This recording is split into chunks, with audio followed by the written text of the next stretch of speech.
Euzubillahimineşşeytanirracim. Bismillahirrahmanirrahim. Elhamdülillahi Rabbil alemin. Vessalatu vesselamu ala Resulihi Muhammedi ve alihi ve ashabi ecma'in. Amma ba'd.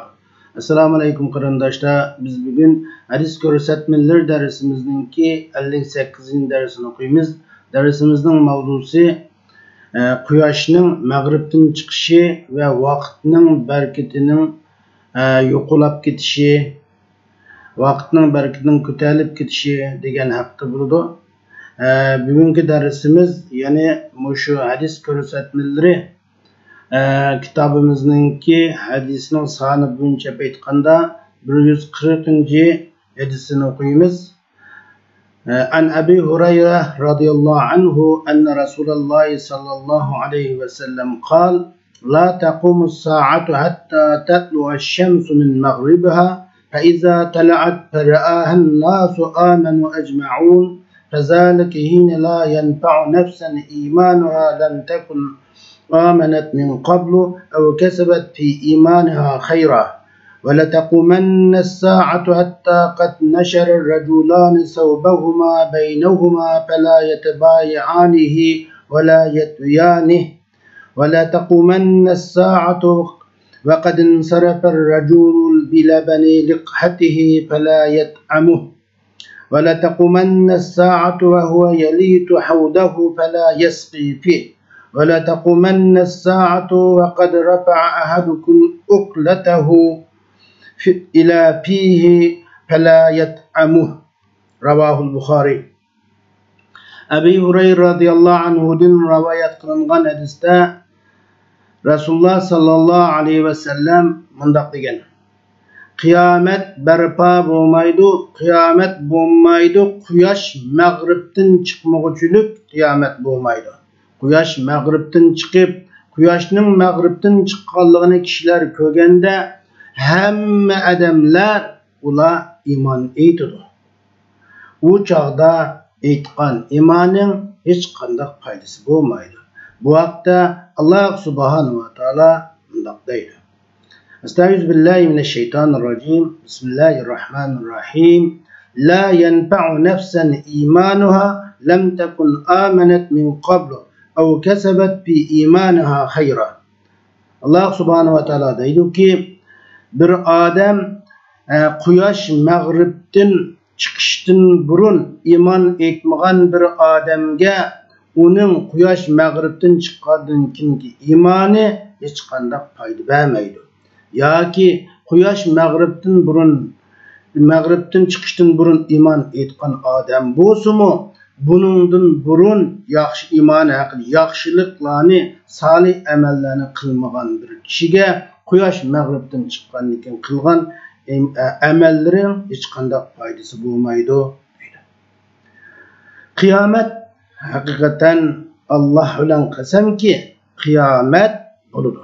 Qiyomat ikki odam ilm setim qilish uchun kiyimlarini, raqlarini yeyayotgan holatda qiyomat bo'ladi-ki, u savdosini tuttiranmaydi, tuttirsimi bir qochisiga ağan raqlarını silivep bulamaydı. Kıyamet bulamadı. Kıyamet bir adam özünün sığın tügüsünün sütünü elip gelip bunu içip boğuculuk kıyamet buludu.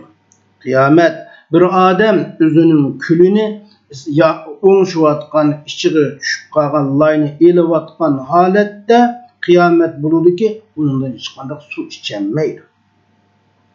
Kıyamet sizlarning biringlar o'zining yemekligini bir lokma taomini og'ziga ko'tarib atgan holatda qiyomat bo'ladi-ki, uni yemaydi. Demak, quyoshning mag'ribdan chiqishi qiyomatning cho'ng alomatlaridan bo'lgan bir alomat. Bu hadisda payg'ambar sallallohu alayhi va sallam deydi-ki, qiyomat quyosh mag'ribdan chiqmaguncha qiyomat bo'lmaydi. Quyosh mag'ribdan chiqib, u quyoshning mag'ribdan chiqqanligini insonlar ko'rganda, ular hammasi qiyomatga ishonadi, Allohga ishonadi, qiyomatning bo'lganligiga ishonadi, haqiqiy jazmiyat qiladi. Shu chaqda ana qilgan günahga tövbe qilishning tövbening ishga taqılıdı. Bu çağda aytgan imanning hech foydasi bo'lmaydi. Buningdan burun iman etmagan kishilarga aytgan imonni ya buningdan burun yaxshi amal qilmagan kishilarga uning qilgan yaxshi amallaring hech foydasi bo'lmaydi. Bu oyat endi Alloh subhanahu va taoloning biz yuqorida o'qigan mushu oyat kirimning mazmuni haqida İmam İbn Jarir el-Tabari mundaq deydi. Quyosh mag'ribdan chiqishdan burun iman etmagan bir kafirga quyosh mag'ribdan chiqqandan keyin aytgan imoni hech qanday foydasi bo'lmaydi. Mu'min bo'lgan bo'lsa, quyosh mag'ribdan chiqishdan burun iman etgan salih amalni qilmagan bir mu'minga quyosh mag'ribdan chiqib bo'lgandan keyin qilgan salih amallarning hech qanday foydasi bo'lmaydi. Chunki bu chaqda aytgan imonning hukmi, bu chaqda qilgan salih amallarning hukmi xuddi jon halqumga kelib qolganda sakratga tushib qolgan chaqda aytgan imonning hukmiga o'xshaydi. Sakratga tushib qolgan chaqda qilgan amalning hukmiga o'xshaydi. İnsan sakratga tushib qolganda aytgan imoni jon halqumga kelib qolganda aytgan imonining hech qanday foydasi bo'lmaganga o'xshash, buning foydasi bo'lmaydi. Şu kıyamet bo'lganda naydi ushtumtut bo'ladi. Naydi tiz bo'ladi kıyamet bo'lganda. Hatta kıyamet ikki odam ilm setim qilish uchun kiyimini yeyip, raqlarini yeyip, sodusini pittirenmestin. Pittirgen bo'lsa qaçsqı sep bulanmastin kıyamet bo'ladi. Kıyamet bir odam o'zining tugusinin sütünü elip gelip içmestin, tehi ağzıga apırıp içmestin kıyamet buldu. Bir adam külünü onşap, onun bir su içemestin, kıyamet buldu. Bir adam bir yemekini, bir lokma taamını ağzıga kütürep, onu ağızda bir sabri yep, yutup bulanmastin, kıyamet buldu.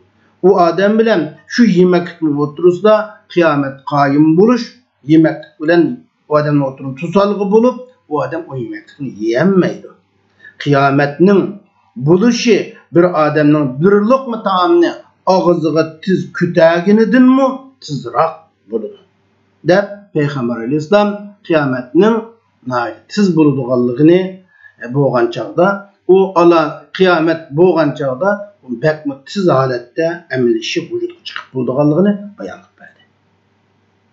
Hem de yeni bir hadis şu kıyametning alametlerinden bo'lgan bir hadis, yeni bayan qilgan kıyametning alametlerinden bo'lgan bir alametni bayan qilgan bir hadis, yeni şu vaqtning berkitining ko'tarilib ketishi haqida Abi Hurayra radhiyallohu anhu din bayan qilgan bir hadisni ko'ribmiz. An Abi Hurayra qala Rasululloh sallallohu alayhi va sallam la taqumu as-sa'atu hatta yataqaraba az-zamanu fatakuna as-sanatu kash-shahri ويكون الشهر كالجمعة وتكون الجمعة كاليوم ويكون اليوم كالساعة وتكون الساعة كاحتراق السحفة الخوسة. Peygamber sallallahu aleyhi ve sellem deydi ki kıyamet vaqtning berkiti ko'tarilib ketmay turib kıyamet bo'lmaydi. Qanday ko'tarilib ketdisiniz? Xuddi bir yil bir oyga o'xshash bo'ladi. Xuddi bir ayda qildigan bir yil işte xuddi bir ayda qilgan işte aral qilgan. Bir ay bir haftaga o'xshash bo'lib ketadi. Bir juma yana bir hafta bir kunga o'xshash bo'lib qoladi. Bir kun bir soatdek bo'lib qoladi.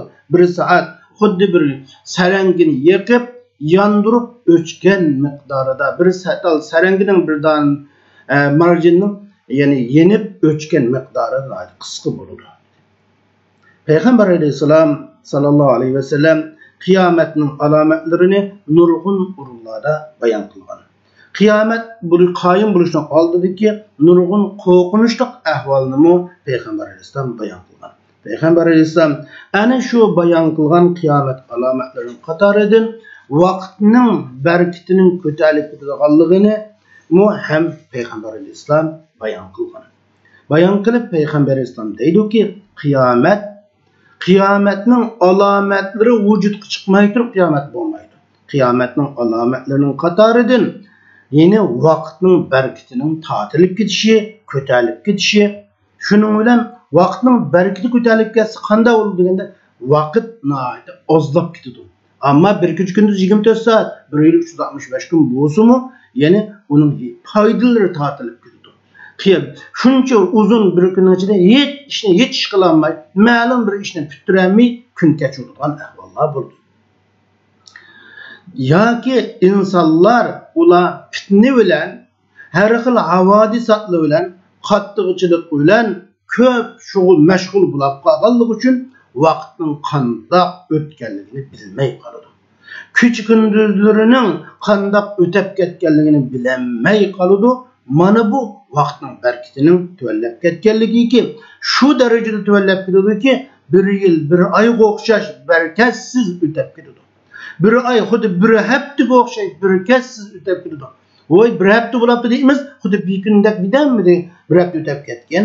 Voy 1 yil bo'libdi deymiz, bidanmidi xuddi 1 oy o'tgandek o'tib ketgan. Voy chet elga chiqqili bizga 5 yil bo'libdi deymiz, bidanmidi xuddi 1 yilga o'xshash yoki necha oy bo'lgandek his qilinadigan shunday holat bo'lib turadi. 1 hafta 1 kunda, 1 kun xuddi 1 soatdek bir akatsiz o'tib ketadi.